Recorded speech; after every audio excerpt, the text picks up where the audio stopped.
The term service dog is a bit of an umbrella term that covers all dogs that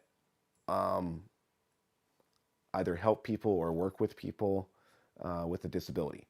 A service dog is just that, a dog that provides service for you when you can't do something for yourself.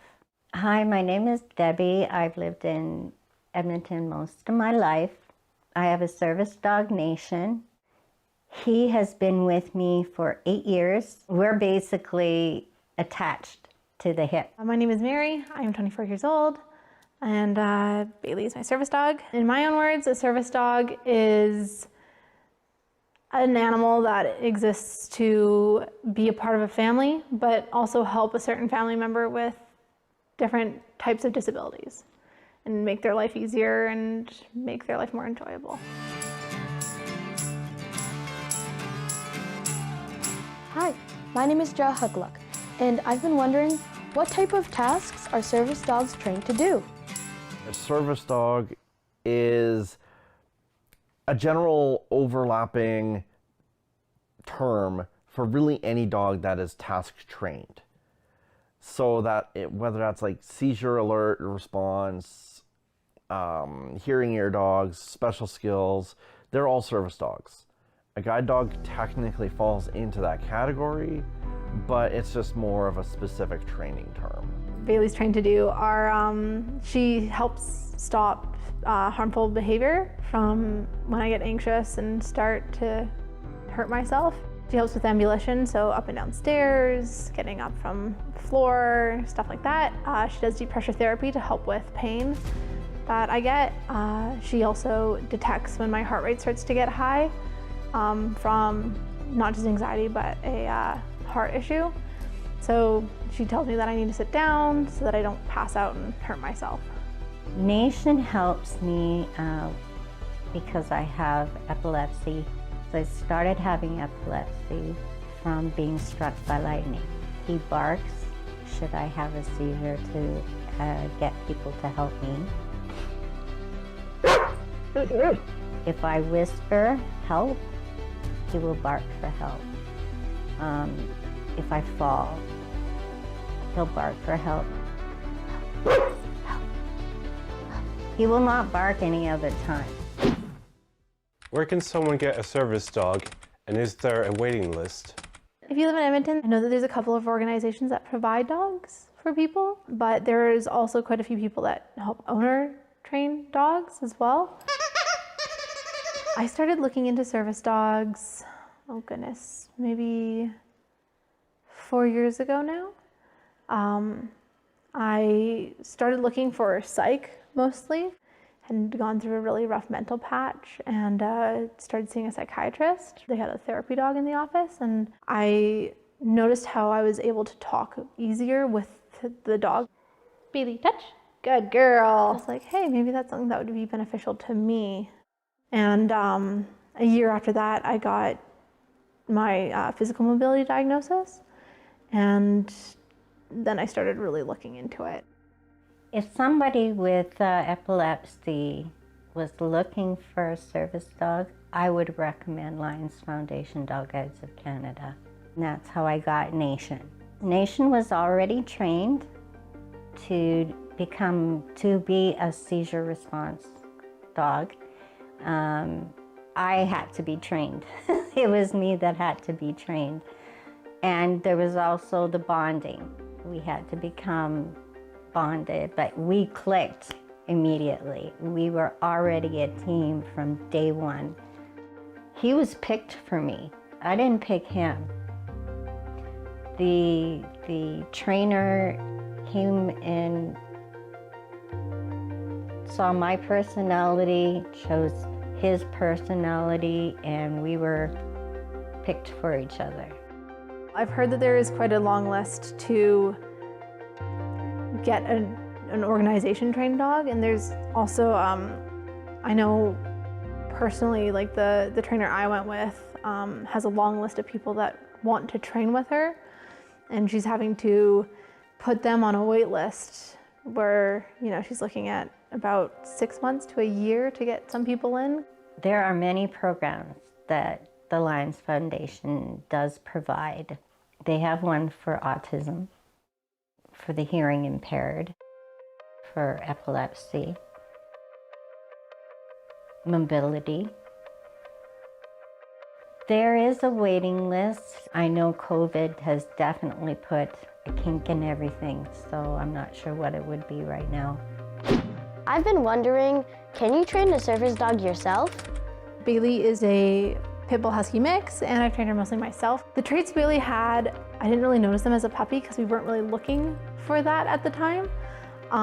But what made me pick Bailey as a puppy was I picked her up immediately off the ground and she just buried right into my neck here. She was so little that she could just squish herself right in there, and then she didn't want to be put down. She just wanted to snuggle with me. And then over time, she's always been really connected to me. And then she started picking up on things that my other dog did to help in the house and started to do them herself. And that's what led me to think that, hey, maybe we could actually take a run at it. My name is Amanda. I'm Mary's sister.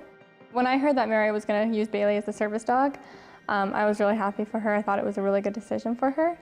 Bailey's real training started at about a year old, but she already had her basic obedience and socialization done at that point.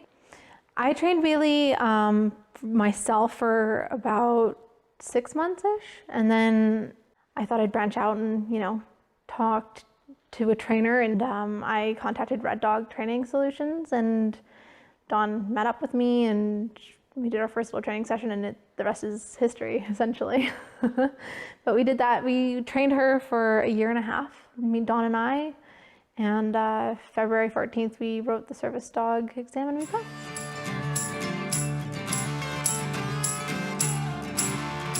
Hi, my name is Sarah. I was wondering, how much does a service dog cost, and is there any funding or support? Costs can vary, but they're pretty expensive. Training alone costs a lot of money. Getting the dog, plus you gotta do all the vet stuff, you gotta get all the food and the toys, and the gear alone is expensive as well, and it's a costly endeavor. So when I start to feel pain in my legs or when my heart rate gets high, she's like, but you're fine. Bailey, we're trying to demonstrate something and you're not being a very good helper. She is worth it. She is 100% worth every penny we've spent, but they're pricey. My experience with this foundation was phenomenal. If you're chosen to go into the program, it will not cost you anything to go there. They flew me out, and the training and everything was provided for me. Everything after that is my responsibility. Vet bills, food, everything.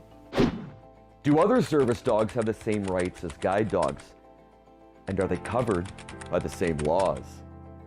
Guide dogs in Alberta are protected under very specific legislation called the Blind Persons Rights Act. So all guide dogs are service dogs because they're trained to assist people with a disability. Not all service dogs are guide dogs. But they should be given equal protections, just putting that out there. A service dog has rights with their handler to any establishment in Edmonton. They can go to a restaurant, a mall, a movie theater, doctor's office, hospital, any place here in Edmonton without any issues, or there shouldn't be any issues. Human rights protects the team. Service Dog Act protects the team. I've actually been denied access to malls because they say stop, no pets allowed, but there's a difference between a service dog and a pet. Do service dogs have to wear vests? And what's the difference between a service dog vest and a guide dog harness? A service dog vest is something that the dog will wear to identify it as a service dog. A guide dog harness is a specific piece of equipment that the dog will wear because there has to be a handle attached to the harness for the blind person to hold in order to be guided. The blind person has to be able to feel where the dog is going. When the dog moves left or right or forward or stops, you have to be able to feel that tactile physical movement in a handle. As far as I know, I don't think they'd have to wear, vests or things that, scream service dog to people. I've always had her in this vest, so I've never tried to work her without it. I think for me, it helps pave the way, show that she's not just a regular pet. And I don't work Bailey without her stuff on, so that she has a very clear line of when she's working versus when she's free to do her own thing and be herself. I can put on different patches and stuff that I think are cute and help identify her as a service dog and, help identify me and her and make it a little bit more customizable. So yeah, that's kind of our little gear setup. It doesn't take anything at all for people to slap a vest on an animal and say they're a service dog, because you could get those things online, really, and say, my animal's a service dog. But unless you have a license saying that's true. I think it's Alberta-wide. For service dogs, they have to pass a public access test. You have to have a medical note from a doctor as well. Your vet has to fill out a form saying that the dog is healthy, and then you have to fill out a request to get your dog assessed, and then, a little bit about what your dog helps you with and the training that you went through.